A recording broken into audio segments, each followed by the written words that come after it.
जेड़े बाल हाथ से साबुन मरे दे मैं उना दा इलाज कर हां मल्ले ना बोले ले ई बाल नाल ने में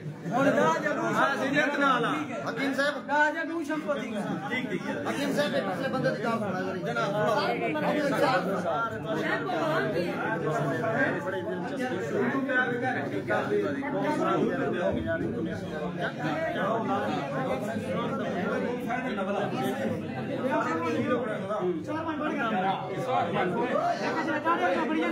बड़ी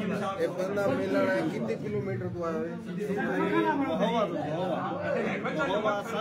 दूर हुआ है नकीब साहब की मोहब्बत है जितना मिलना है मौसा शरीफ को है तकरीबन मेरे ख्याल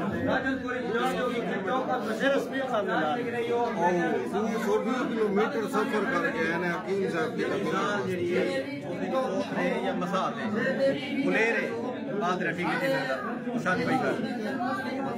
कजन मेरे जीन प्रॉब्लम है भैया बहुत मसाज बुलेर जीन प्रॉब्लम से माल को नुकसान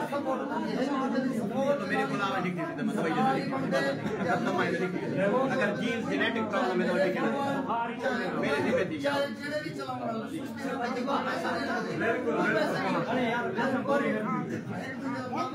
काशी मामा एडे मारी